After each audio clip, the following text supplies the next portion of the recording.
नमस्कार साथियों, आप सभी का स्वागत है फ्यूचर ब्राइट कोचिंग क्लासेस के अंदर। आज हम पढ़ने जा रहे हैं नॉन कॉपरेशन मूवमेंट। जैसे कि आपको पता होगा, हमारी सीरीज चल रही थी 1857 टू 1947। उसमें हम 1920 नॉन कॉपरेशन मूवमेंट तक पहुंचे हैं। देखिए, गांधी जी के इंडिया के अंदर 3 मेन मूवमेंट थे। उनमें से non cooperation movement, civil disobedience movement और क्विट इंडिया मूवमेंट, ये 3 महत्वपूर्ण रहे हैं। उनमें से सबसे पहले नॉन कॉपरेशन मूवमेंट हुआ था। तो आज हम इसी नॉन कॉपरेशन मूवमेंट के बारे में पढ़ते हैं। जैसे कि हमको नाम से पता चलता है, नॉन कॉपरेशन यानी नॉट टू कॉपरेट। तो यहाँ पे नॉट टू कॉपरेट, किसके साथ कॉपरेट नहीं करने की बात की गई है? तो यहाँ पे ब्रिटिशर्स के साथ कॉपरेट नहीं करने की बात कही गई है। नॉन कॉपरेशन का मतलब होता है नॉट टू कॉपरेट, जैसे ही आपको पता चल ही रहा है। कॉपरेट, नॉट टू कॉपरेट किसके साथ? तो ब्रिटिशर्स के साथ कॉपरेट नहीं करना चाहते थे। इसके पीछे कई कारण थे। उनमें से उसके पीछे मुख्य कारण है कि फर्स्ट वर्ल्ड वॉर के बाद भारत की इकोनॉमी बिल्कुल धराशायी हो गई थी। इकोनॉमिक क्राइसिस आ गया था इंडिया में। भारत के लोग भूखमरी से मर रहे थे। भारत के लोगों की इनकम कम हो गई थी। भूखमरी ज़्यादा फैल गई थी भारत के अंदर। भारत के लोग इस महंगाई से सर्वाइव नहीं कर पा रहे थे। और उससे पहले जलियांवाला बाग, रॉलेट एक्ट जैसे कांड हो चुके थे। उसके बाद 1919 का Montagu and Chelmsford reform आ गया था, इंडियन गवर्नमेंट एक्ट ऑफ 1990, जिनमें कांग्रेस की जो मांगे थी वो मांगे ब्रिटिशर्स ने नहीं पूरी की गई। इन सब की रिएक्शन के अंदर गांधी जी ने नॉन कॉपरेशन मूवमेंट लॉन्च करने का सोचा। गांधी जी कोई भी मूवमेंट ऐसे ही लॉन्च नहीं करते थे, और जब भी लॉन्च होता था वो सारे मूवमेंट लंबे समय तक चलते थे। तो गांधी जी ने इस मूवमेंट के अंदर भी ब्रिटिशर्स से जलियांवाला बाग मास्कर, रॉलेट एक्ट और जो खिलाफत कमेटी थी, खिलाफत मूवमेंट जो हम आगे आने वाले में पढ़ेंगे, उसको हम सेपरेट वीडियो बनाएंगे। तो इन सब के ऊपर गांधी जी ने ब्रिटिशर्स से अपोलाइज मांगा था, माफ़ी मांगी थी, अपोलॉजी मांगी थी। परंतु ब्रिटिशर्स ने गांधी जी की डिमांड को ऊपर सोचा भी नहीं, उसको देखा भी नहीं। तो उस सब के बाद अब गांधी जी की डिमांड भी नहीं मानी गई। उस सब के बाद 1 अगस्त 1920 को गांधी जी ने नॉन कॉपरेशन मूवमेंट लॉन्च कर दिया ब्रिटिशर्स के अगेंस्ट। सितंबर 1920 में कांग्रेस का स्पेशल सेशन बुलाया गया लाला लाजपत राय की प्रेसिडेंटशिप में, और उस स्पेशल सेशन के अंदर नॉन कॉपरेशन मूवमेंट की बात कही गई और नॉन कॉपरेशन को पास किया गया। फिर वापस, जैसे कि मैंने आपको बताया था, हर साल दिसंबर के अंदर कांग्रेस के एनुअल सेशन होते थे, क्योंकि कांग्रेस की स्थापना भी दिसंबर में हुई थी। तो उस हर साल के एनुअल सेशन के अंदर 1920 में जो एनुअल सेशन हुआ था, आचार्य राघवेंद्राचार्य के चेयरमैनशिप में, उस सेशन के अंदर भी नॉन कॉपरेशन मूवमेंट को अप्रूव्ड कर दिया गया। साथ ही साथ फॉरेन गुड्स को बॉयकॉट करने की बात की गई, और भारतीय सामानों को ज़्यादा बढ़ावा देने की भी इस मीटिंग के अंदर बात हुई थी। अब हम बात करते हैं नॉन कॉपरेशन मूवमेंट के मेन क्या पॉइंट थे। ये नॉन कॉपरेशन मूवमेंट के मेन फंक्शंस क्या थे? देखिए, नॉन कॉपरेशन मूवमेंट में ये था कि गवर्नमेंट के साथ हम कॉपरेट नहीं करेंगे, गवर्नमेंट की एजेंसी के साथ हम कॉपरेट नहीं करेंगे, संस्थाओं के साथ कॉपरेट नहीं करेंगे। तो इसका क्या उपाय था? इसका उपाय था, अगर कोई गवर्नमेंट जॉब कर रहा है तो वहाँ से रिजाइन दे दें। तो इनके मेन पॉइंट्स ये थे। पहला था resignation from honorary post and government titles. तो जितने भी गवर्नमेंट एम्प्लॉय थे उस समय, गांधी जी के एक आह्वान पे सभी ने गवर्नमेंट पोस्ट से रिजाइन कर दिया और अपने गवर्नमेंट टाइटल भी लौटा दिया। हर किसी को अलग अलग गवर्नमेंट टाइटल दे रखे थे, जैसे रविंद्रनाथ टैगोर को नाइटहुड, गांधी जी को केशर हिंद, अलग अलग टाइटल दे रखे थे। सबने अपने टाइटल लौटा दिए। किन लोगों को सर का टाइटल देते हैं, जैसे अभी अब करंट समय में देखे हैं सर रतन टाटा, तो ऐसे टाइटल दिए जाते थे ब्रिटिशर्स द्वारा।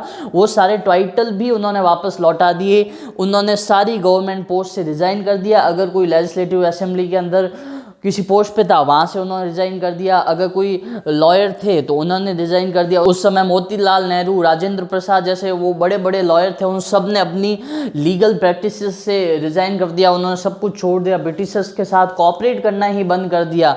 बाद में boycott government and semi government function, government के फंक्शन और सेमी गवर्नमेंट फंक्शन से भी लोगों ने रिजाइन कर दिया।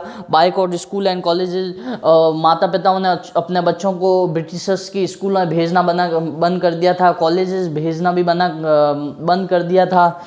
बॉयकॉट फॉरेन गुड्स, और बाहर की जो सामान, बाहर से जो कपड़े बन के आते थे, बाहर के जो सामान मशीनों से वहाँ से बन के आते थे, उन सब सामान को बॉयकॉट कर दिया और खादी को एडॉप्ट कर लिया, अपना दिया। तो गांधी जी के एक आह्वान पे सभी लोगों ने गांधी जी की बात मान ली और सभी लोगों ने जो फॉरेन गुड्स थे, जो ब्रिटिशर्स की चीज़ें थी, भले ही वो कोई भी सामान हो वगैरह हो जो बाहर से इंपोर्ट होता था, वो सब चीज़ों को खरीदना बंद कर दिया, यहाँ पे ही बनाए।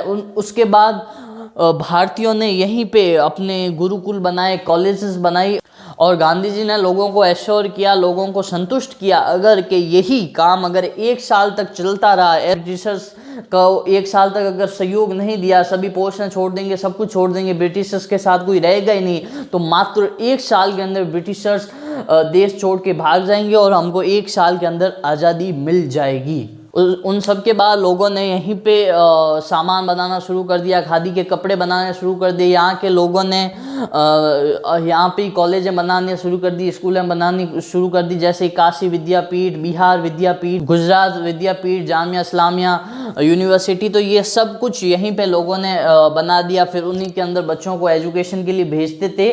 ब्रिटिशर्स से बिल्कुल इन्होंने कनेक्शन ही तोड़ दिया, किनारा ही कर दिया। फिर आगे 1921 के अंदर 17 नवंबर 1921 के अंदर प्रिंस ऑफ वेल्स बॉम्बे आए थे और उसके अराइवल के आने के चक्कर में भारतीय लोगों ने वहाँ पे बॉम्बे में प्रोटेस्ट किए, लेबर ने प्रोटेस्ट किए, वहाँ पे फैक्ट्री छोड़ के लेबर भाग गए, उन्होंने प्रोटेस्ट किए। 1921 में मात्र 1921 के अंदर 396 टोटल प्रोटेस्ट हुए थे ऑल ओवर इंडिया और हजारों लोग की संख्या के अंदर लोग मारे गए थे, लेबर मारे गए थे और लेबर ने स्ट्राइक की थी।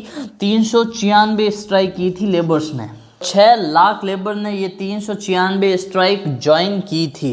इन सब के बाद लाला लाजपत राय, खिचलू, मोहम्मद अली जिन्ना, मौलाना, इन सब को अरेस्ट कर दिया गया। काफ़ी समय तक संघर्ष चलता रहा, इन्होंने प्रोटेस्ट किए। तो कुल मिला के 1921 में बहुत सारी स्ट्राइक हुई, 396 स्ट्राइक हुई और उसमें 6 लाख लेबर ने भाग लिया। और जो भारतीय पॉलिटिशियन थे, लाला लाजपत राय हो, भले खिचलू हो, मोहम्मद अली जिन्ना हो, इन सबको अरेस्ट कर लिया गया 1921 के अंदर और पूरा संघर्ष जारी था अभी भी। इसी के साथ मूवमेंट अभी भी प्रोग्रेस के अंदर था और वापस दिसंबर आ चुका था। कांग्रेस का एनुअल फंक्शन हो गया था। सी दास इस बार जेल के अंदर थे और उनको प्रेसिडेंटशिप करनी थी परंतु वो नहीं कर पाए। उसके चक्कर में हाकिम अजमल खान को इस सेशन का प्रेसिडेंट बनाया गया और इस सेशन के अंदर ये बात हुई कि इस मूवमेंट को हम और कैरी आउट करेंगे और चलाते रहेंगे। बाद में मूवमेंट और बढ़ता रहा और उग्र हो गया। फिर 1 फरवरी 1922 के अंदर 30,000 लोगों को अरेस्ट कर लिया गया। इस नॉन कोऑपरेशन मूवमेंट के अंदर गांधी जी ने वायसरॉय को चैलेंज किया, अगर ये इन लोगों को अगर प्रिजन से, जेल से नहीं छोड़ा गया तो हम सिविल डिसोबीडियंस मूवमेंट शुरू कर देंगे। अब ये पूरा मूवमेंट जोरों शोरों पे था। पूरे देश के अंदर एक ही क्रांति थी, वो थी आज़ादी की क्रांति। गांधी जी के आह्वान पे सब लोग खड़े हो गए थे। पूरे देश के अंदर एक ही जोश था, एक ही आक्रोश था, वो अंग्रेज़ों को देश से मार भगाने का आक्रोश था। पूरा देश अब अंग्रेज़ों के खिलाफ खड़ा होने को तैयार था।